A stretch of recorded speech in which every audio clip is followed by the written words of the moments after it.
பாக்கி எவ்வளோ சொல்லியும் கேட்காத கோபி பார்த்துட்டீங்கன்னா, நான் போய் சம்மந்திகிட்ட பேசுறேன்னு சொல்லிட்டு சுதாகர் கிட்ட பேச போக, எழிலுமே கூட போறாரு. 2 பேரும் பார்த்தீங்கன்னா, சுதாகர போய் கேட்க, நம்ம சுதாகர் தான் ஆல்ரெடி கை தேர்ந்தவராச்சே. நைஸா பேசி பார்த்துட்டீங்கன்னா, அவங்கள குழப்பி விட்டுர்றாங்க. இதனால கோபியுமே பார்த்தீங்கன்னா, சரி சம்மந்தி வந்து நம்மள ஏமாத்த மாட்டாங்க. பாக்கிய தான் தவறா புரிஞ்சுன்னுக்கிறா. நாம எடுத்து சொல்லலாம் அப்படின்னு சொல்லிட்டு எழில் தான் பங்குக்கு சொல்ல, சரின்னு சொல்லிட்டு கோபியும் எழிலும் பார்த்தீங்கன்னா, வீட்டுக்கு வராங்க.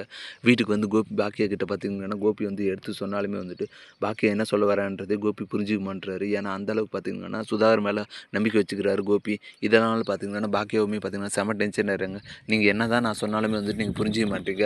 அவருக்கு இன்னும் என்னென்ன பண்ண போறாருன்றத நான் பொறுத்திருந்து தான் பார்க்கணும். அப்பதான் உங்களுக்கு நான் என்னத்துக்கு சுதாகர் மேல கம்ப்ளைண்ட் பண்றேன்னு சொல்லிட்டு உங்களுக்கு புரியும் அப்படின்னு சொல்லிட்டு பாக்கியா பார்த்தீங்கன்னா, கோவமா அங்கேருந்து கிளம்பி போக, சரின்னு சொல்லிட்டு பார்த்தீங்கன்னா, ரெஸ்டாரண்ட்ல போயிட்டு அவ வேலைய பார்த்துட்டு இருக்காங்க. இதுக்கிடையில தான் பார்த்தீங்கன்னா, செல்வி இருந்துட்டு பாக்கியா கிட்ட பேசாம ஒதுங்கி ஒதுங்கி போக, இதனால பாக்கியா பார்த்தீங்கன்னா, "என்ன செல்வி கல்யாணத்துக்கும் வரல, என்கிட்ட பேசவும் மாட்ற, ஏன் ஒதுங்கி ஒதுங்கி போற?" அப்படின்னு சொல்லிட்டு செல்விய கூப்பிட்டு கேட்குறாங்க.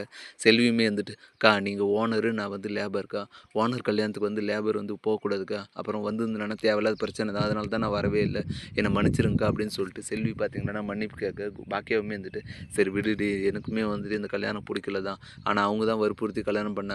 ஆனா அந்த ஆள் பார்த்தியா, கல்யாணம் முடிஞ்ச மறுநாளே இந்த ரெஸ்டாரண்ட்ட அவங்க பேருக்கு மாத்தி எழுதிக்கிட்டான். இந்த அளவுக்கு கெட்டவன போய் இவங்கலாம் எப்படி தான் நம்புறாங்கன்னே தெரியல" அப்படின்னு சொல்லிட்டு இவங்க 2 பேரும் பார்த்தீங்கன்னா, கேஷுவலா பேசிட்டு இருக்க, சுதாகர் பார்த்தீங்கன்னா, அந்த டைமில பார்த்தீங்கன்னா, அவங்க அட்வொகேட் எல்லாரையும் கூட ரெஸ்டாரண்ட்டுக்கு வராங்க. "நான் தான் ஆல்ரெடி இந்த ரெஸ்டாரண்ட் வந்து எங்க பேர்ல இருக்குன்னு சொல்லியாச்சுல்ல. அப்புறம் எதுக்காக நீங்க இங்கே இருக்கீங்க? ஒழுங்கு மரியாதையா நீங்க எல்லாம் வெளிய போங்க" அப்படின்னு சொல்லிட்டு எல்லாருமே கழுத்த பிடிச்சு வெளிய தள்ளிர்றாங்க. இதனால மனசு உடைஞ்சு போன பாக்கியா பார்த்தீங்கன்னா, "என்னவ வெளிய தள்ளுற? என்ன மாரி வந்துட்டு யாரையும் வந்து நீ இது பண்ண முடியாது.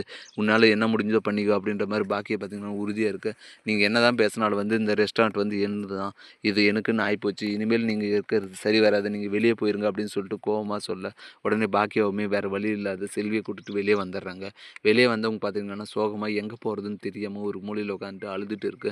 செல்வி பார்த்தீங்கன்னா, "பாக்கியா நீங்க அழாதீங்க பாக்கா. எல்லாத்தையும் வந்து பார்த்துக்கலாம். நம்ம என்னதான் வந்து முன்னேறி போனாலுமே வந்து ஆம்பளைங்க நம்மள நசுக்க தாங்க செய்றாங்க. என்னக்கா பண்றது?" அப்படின்னு சொல்லிட்டு சோகமா செல்வி பேசிட்டு இருக்க, "என்னடி பண்றது? இந்த சுதாகர் இந்த அளவுக்கு மோசமா நடந்துக்குவாருன்னு நானும் எதிர்பார்க்கல. நான் இனியாவுக்காக தான் பார்க்குறேன். இல்லன்னா இவன எப்பயோ நான் வந்து இது பண்ணியிருப்பேன். ஆனா இனியாவோட வாழ்க்கை இதில மாட்டிக்கிச்சு. நானே தெரிஞ்சே வந்து இனியாவ பாலங்குழியில தள்ளிட்டேனே" அப்படின்னு சொல்லிட்டு பாக்கியா பார்த்தீங்கன்னா, இனியாவ நினச்சு ரொம்பவே வருத்தப்பட்டு இருக்காங்க. இப்படி தான் வரப்போற எபிசோட் வந்து போப்போது. அடுத்து என்னலாம் இன்ட்ரெஸ்டிங் நடக்க போகுதுன்றத நான் பொறுத்திருந்து தான் பார்க்கணும். மேலும் இது போன்ற அப்டேட்ஸ் தெரிந்து கொள்ள மறக்காம நம்ம சேனல சப்ஸ்கிரைப் பண்ணுறங்க. கூடவே பெல் பட்டனையும் அழுத்துங்க. அப்பதான் நான் போடுற ஒவ்வொரு வீடியோ உங்களுக்கு நோட்டிஃபிகேஷன் வரும். Thank you.